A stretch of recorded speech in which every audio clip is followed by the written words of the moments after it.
this and that, and you'd only be able to see them then, you know, and you'd only get like this one shot at it, you know, to see that movie. And there was a certain charm to that. Yep. There was a certain charm to that. The Grinch, How the Grinch Stole Christmas, and A Charlie Brown Christmas. Man, that would set the mood for the season like nothing else. Hey, Garfield had some pretty decent Christmas cartoons too. Garfield. That was Bill Murray doing the voice, you know. Whatever.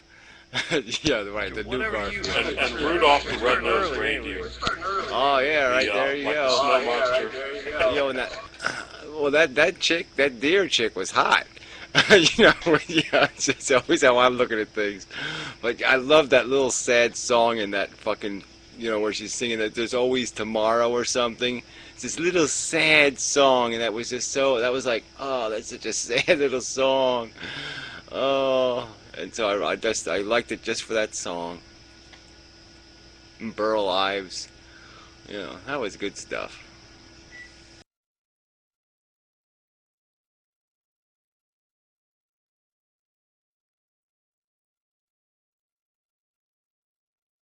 About half the people in this room are young guys and gals, and they have no idea what the fuck you're talking about. Yeah, well, that's okay. Yeah, they got Mr. Hanky. I know what you're talking about, but it's because of my parents' appreciation for it.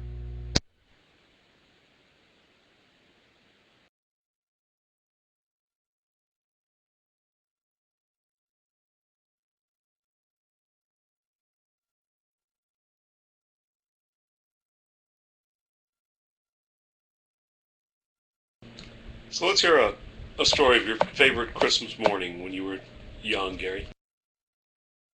Oh, they were all really good. Every year I was sick. But, you know, it was always the same. I mean, Christmas was always the same. I mean, you got up at like, you know, my sister usually got up first, but, you know, 4 o'clock in the morning or some kind of bullshit like that. You know, it's still dark outside, but technically it's morning, you know, and you do that stocking thing, you know, on the chimney thing, and you know, you got all these little goodies in there that you're going through. So you spend a couple of hours going through all your little presents, you know. And then you would do the tree thing with all the stuff, and it was always, I was always like the flunky who just, you know, took the present from under the tree and gave it to the person. So I was the guy who made the trip, you know, so I had a job on Christmas. And yeah, it was like every single one was the same. Everybody got the same gift. You know, it is kind of funny when I think about it. It's like my father always got a can of like mixed nuts and a this, and a this, you know, and my grandfather always got pipe tobacco, and my grandmother got candy, and I mean, everybody got the same gift every year. It was just so funny. But it was. So let me ask you: would you get up in the middle of the night and go creep into the room where the Christmas tree was and find the smallest present with your name on it and steal it and go back to your room and open it? Oh no, there was no stealing in our household. No siree. Everything was accounted for. Everybody knew what presents were. But it can't be stealing. It's got There your was name no on it. stealing allowed.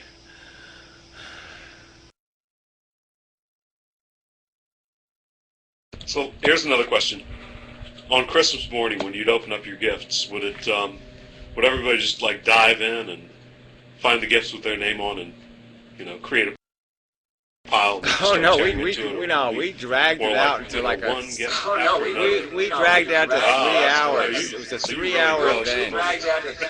Okay. Everybody, you took turns in rotation, okay? So you went around the room. It was like, you know, my grandparents would be there, and sometimes my uncle would be there. So sometimes you had like 15 people, and so you just go around and around, and everybody gets one gift, and everybody gets one gift, and everybody gets one gift. You just keep going around, and everybody has to watch the person open their gift, and they have to take a picture of them opening their gift, and then you have to congratulate them on their gift, and you have to say thank you to the person who gave them the gift, and, you know, that was a whole procedure. No chaos allowed. I got pretty good. And would some of the gifts be addressed from Santa Claus, or were they always from some real person? Nah, they were the throwaway types. Yeah, you got your pack of underwear from Santa Claus. You know, so yeah, there was always that kind of shit gift. You know. Oh, Oh, yes, socks. Thank you. Yes, socks. Yeah, that's very cool, socks. Thank you, Santa. One time when I was about 4 or 5, I couldn't sleep. It was Christmas Eve, and so I snuck down the stairs a little bit so I could watch Santa Claus come down the chimney. And I looked, and my dad was standing there eating the cookies and drinking Santa's milk. But I wasn't old enough yet to figure it out. And so what I thought was happening was my dad was eating Santa's cookies. And so Santa was like gonna be pissed. So I went to bed like really confused that my dad would like double cross Santa. Yeah, well, That's you right, sound you a don't little mess with Father suspicious of your Christmas. parents, right from the start. But yeah, no, I did that. I don't even know how you even came close What to about it. Santa? I don't even know how you I really. don't. Never had a moment where that story made one. What about Santa? Because we used to talk about Santa Claus, but I don't think we ever believed in him. I don't think we were ever told to believe in him. I mean, as long as I can remember, we knew it was just a kind of fun little myth, a game that we played. Yeah, that's all it really seemed like to me. I mean, there was a game played. I thought I remember was to 4, put it. didn't I? Jesus. Well, I mean, I know. I'm just saying, when we were 4, apparently back in our day, 4 years old, you were smart enough to know Santa Claus was a pile of crap. But I guess you younger people were At fooled 4 by years it. old, you were already Sucker. discovering the theory of the atom and all that. Yeah, Of course, exactly. of course. Well, I guess I did do that when I was 4 and 4.5, somewhere in there.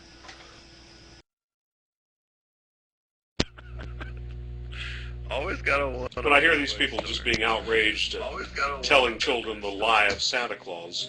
All I can think is they had different parents than I did, because, I don't remember ever believing in Santa Claus, but when you're that young, it's fun to believe in things, even if you know they're not true.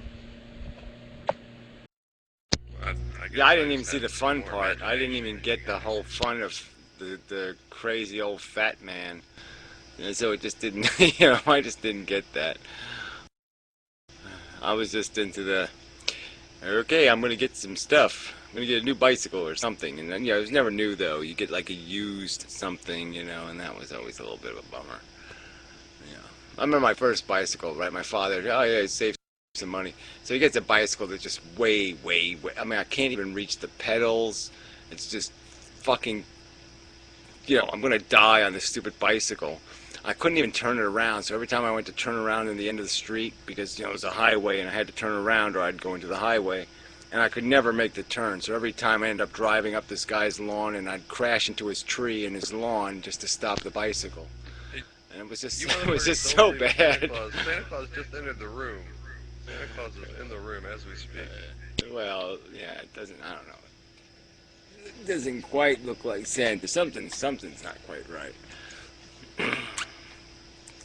I got a couple of bikes for Christmas, and the favorite one I ever had, I don't remember much about it, but this was a cool bike, and I rode that thing, I'm sure, miles and miles. That's when 9-year-olds and 10-year-olds were allowed to, to range far from home.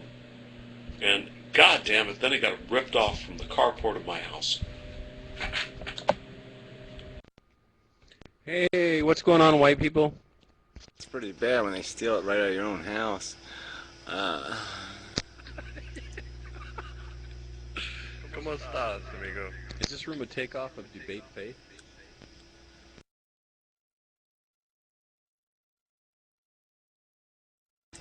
Room called Debate Faith. Do Mexicans I didn't hear you say. have Santa Claus?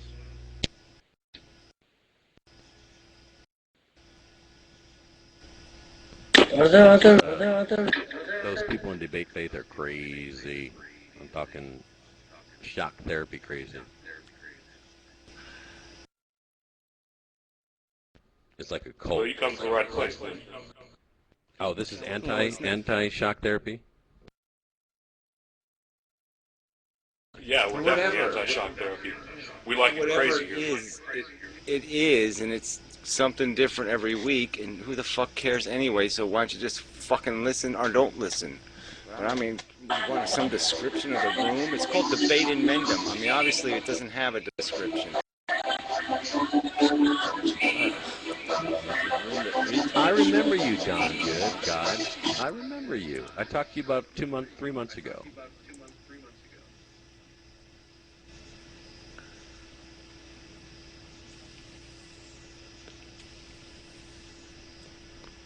I remember too.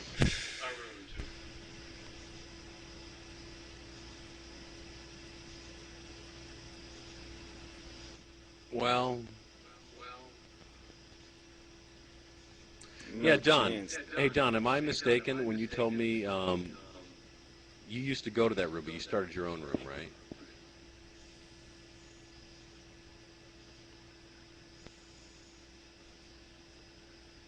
Who the fuck is this guy talking to?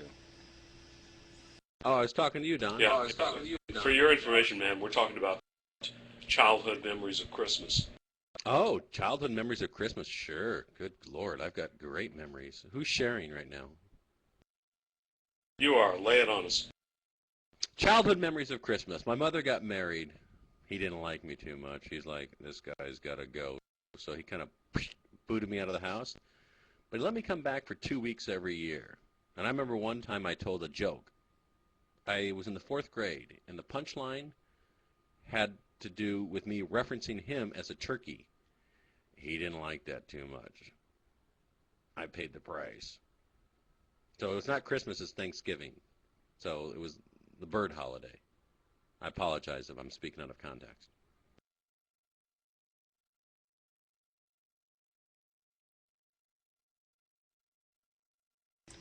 Bitter much?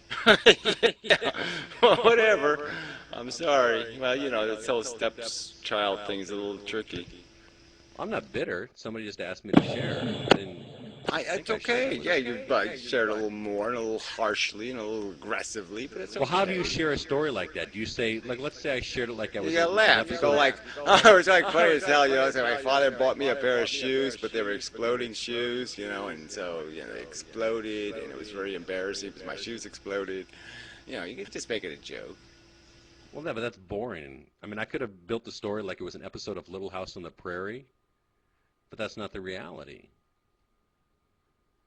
Well, that's why I say, but you just sound like you're a little bit bitter, and so you've built your life on this fact that you got a lousy start, and so now you're in a cranky and shitty mood. Well, okay, we got it now. No, that's not the case at all. You just asked for a Christmas memory. Was it supposed to be a happy memory? I have happy memories.